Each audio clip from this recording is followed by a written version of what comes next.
Namaste. Today we are going to study the art of meditation according to the Bhagwat Geeta. Many of you have asked for this. So I will just dwell on some points, but meditation is to be practiced. The state of perfect stillness is to be attained for you to catch the awareness and all this that we are talking of. But a very good understanding of meditation, its exact nature, and the ultimate state to be attained, the description of that is there in the Bhagwat Geeta. So we will try to discuss some of these points here today. It will help you see if the meditative practice which you are already using is helping you move forward, because the characteristics of the meditative mind are beautifully described here. Preliminary, of course, all of us know the preliminaries of meditation involve a certain disciplined life, a sattvic life. Without a sattvic lifestyle, it is very difficult to practice meditation. So these verses are there in the Bhagwat Geeta. Yukta hara viharasya, yukta cheshtasya karmasu, yukta swapnava bodhasya, yogo bhavati dukkhaha. Which means yoga, the state of yoga becomes the remover of misery for one who is well disciplined in life, one whose eating habits, sleeping habits, sitting, walking, everything of that is regulated. Okay, it is not very haphazard. Today's youngsters, we need to actually emphasize on this again and again, because as long as your life does not have a routine and it is not regulated to a certain extent, meditation will be difficult.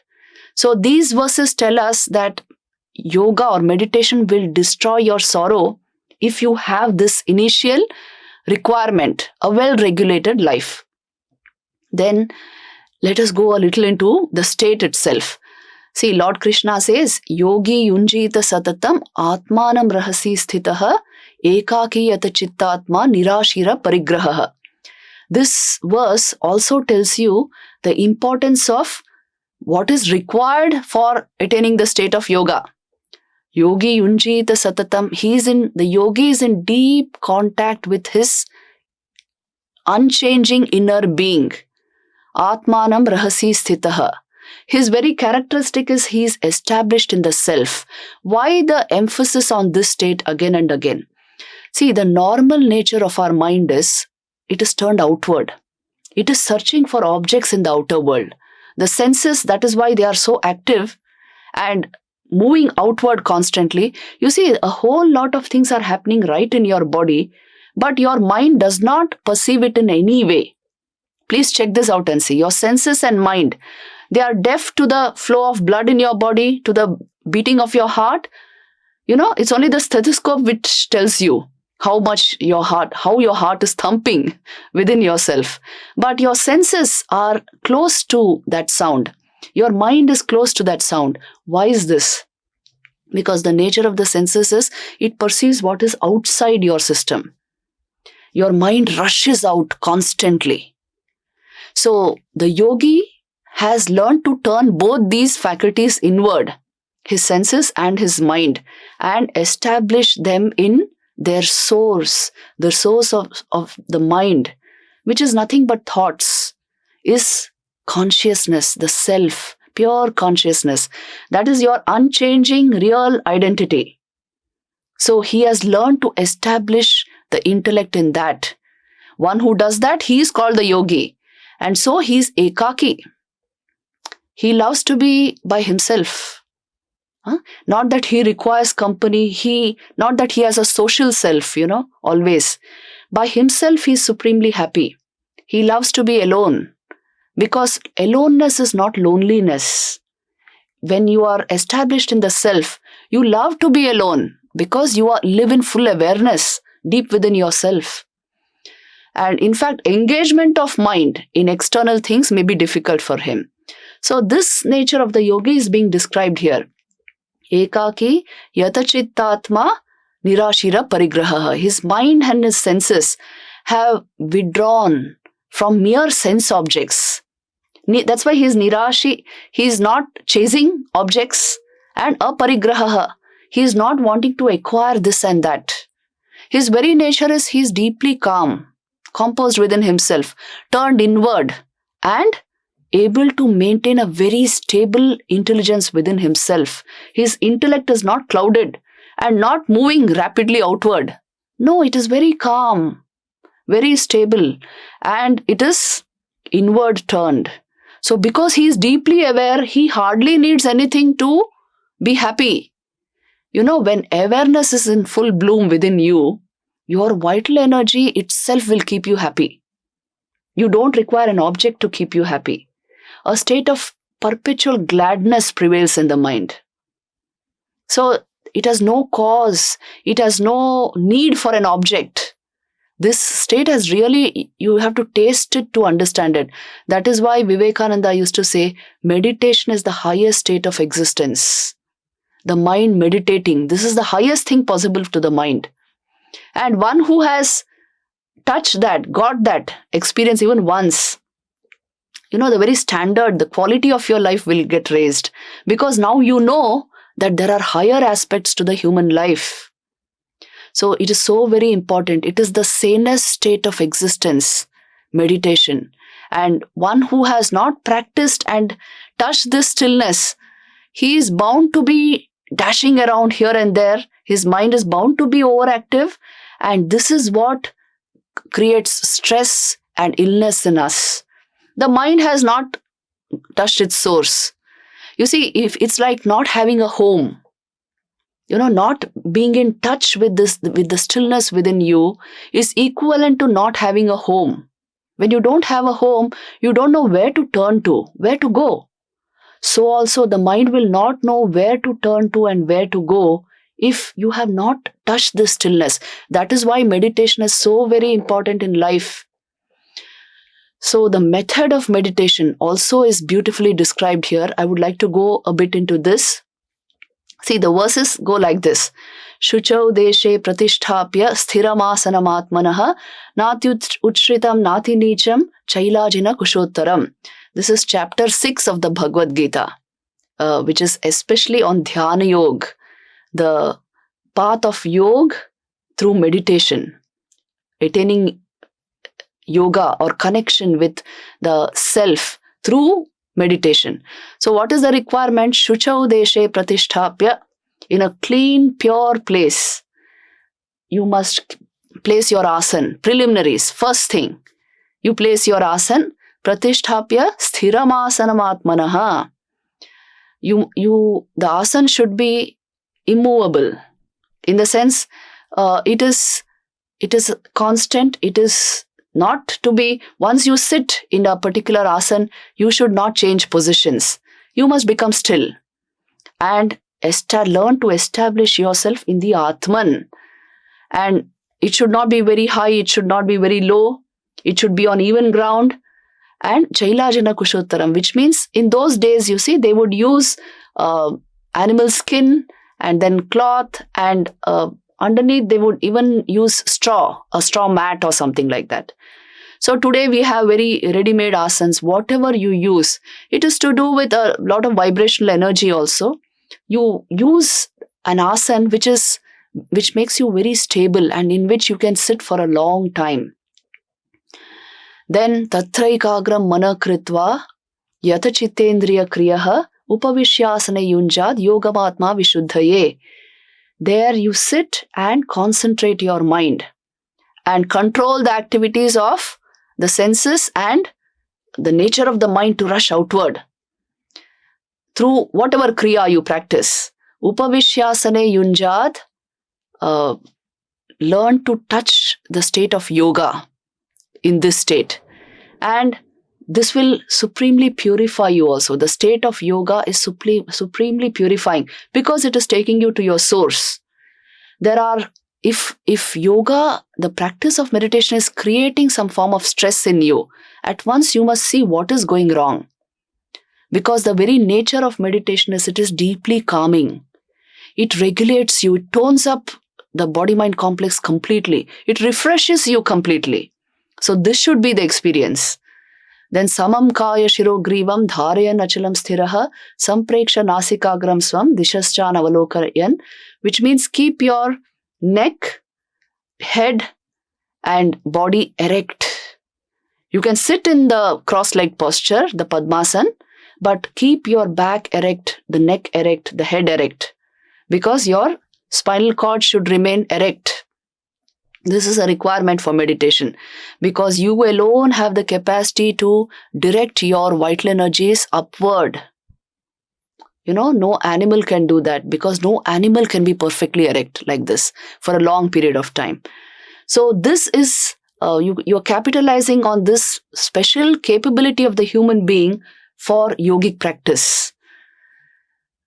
So Sampreksha Nasikagram Swam, sit like this with your eyes fixed on the tip of your nose. Why they say this is in a state of deep concentration. And this is Shanavaloki. Without turning your head this way and that, without looking around, learn to sit still like this. Then Prashantatma Vigata Bhi Brahmachari Vrate Sthitaha Mana Sanyamya Machitto Yukta Asita Matparaha. So one should sit like this, Prashantatma, deeply peaceful and still. Vigata Bhi, fearless. Brahmachari Vrate Sthitaha, with continence as his woe. Because one has to be pure in order to reach this level of concentration. That is an essential requirement. You see, being pure is your real state. Remember this. And that is why that has to be owned. That has to be practiced. And when you perfect that state, you will see your entire body and mind naturally obey the commands of the higher intelligence in you. It will become natural, the spiritual life. So, Manas Sanyamya Machitto Yukta Asid. Controlling your mind, establish your chitta, your higher mind, your memory, whatever, in me.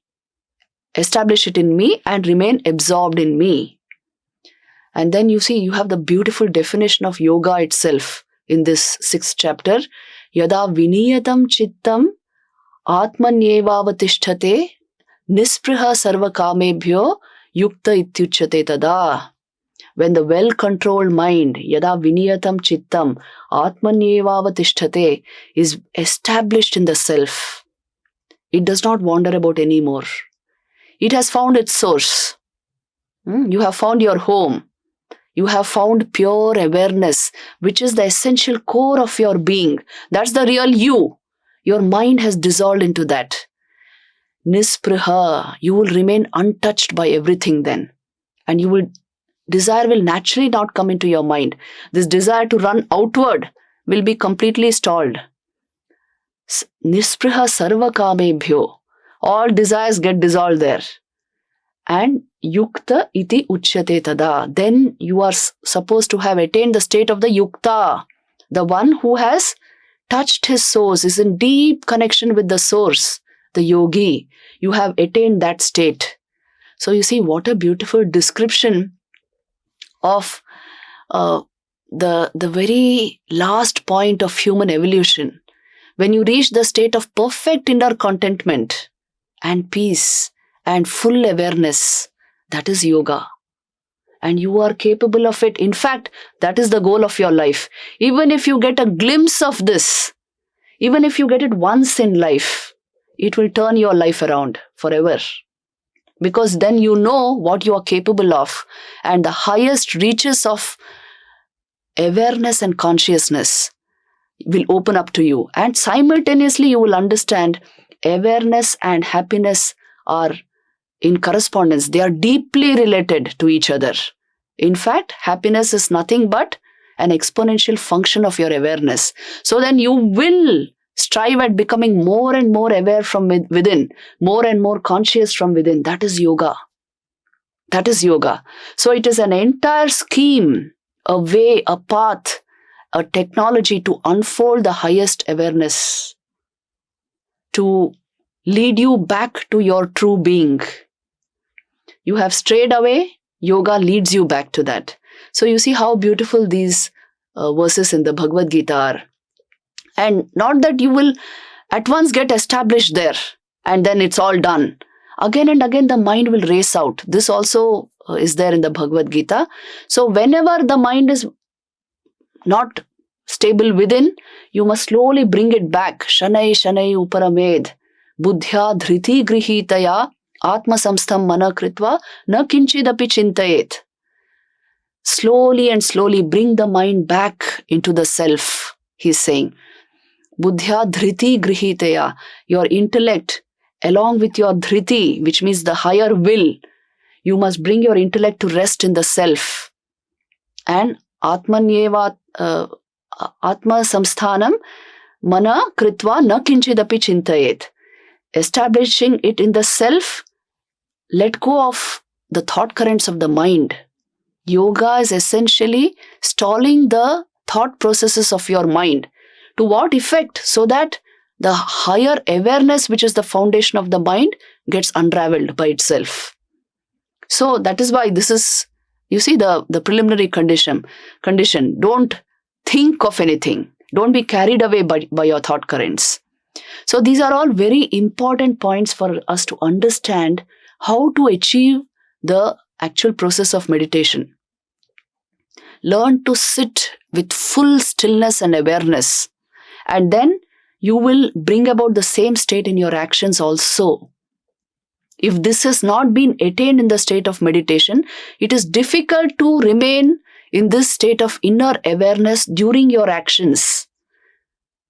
Please understand this. That is why meditation is to be practiced every day, even at least for a short time, so that throughout the day you keep the same tempo and you are able to maintain that state.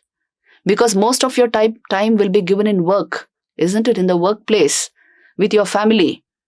But you must be able to maintain these states of equanimity, of inner control, of inner balance, tranquility within yourself, in touch with the reality that you are.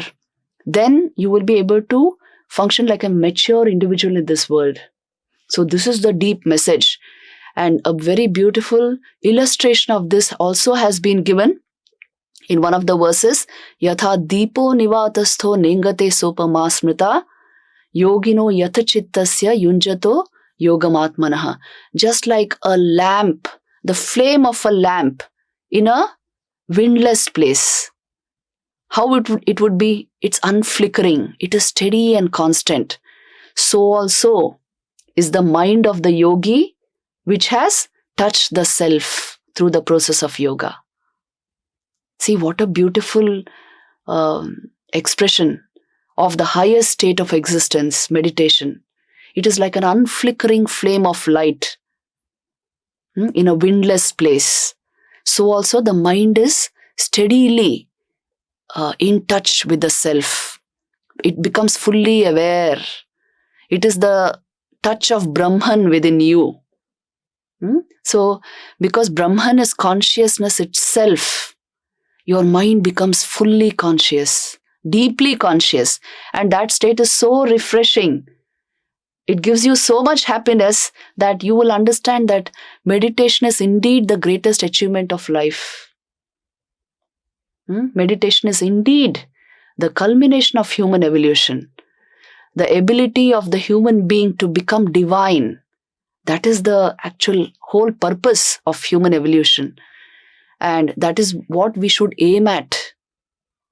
In the past, when all these things were not available to us readily, then we always thought different things we would feel were the goal of human evolution, isn't it?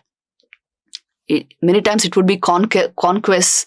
Many times it would be gaining more territory or, well, whatever, more power, more money, all this. But once you have tasted this inner joy, you will understand that gaining this inner territory, gaining a hold over your own being, and it makes you a real samrat. It makes you a real king in the sense, you are in charge of all of your faculties.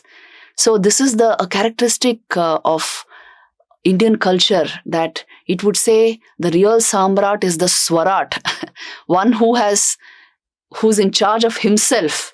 He is the really developed human being. He is a real king. He is the very culmination of human evolution. So you will find all these ideas in the Bhagwat Geeta. The great art of meditation is described there in chapter 6. Please go through that chapter again and again and study these ideas. It will help you in your meditation practice. Om Shanti Shanti Shanti. Peace, peace, peace.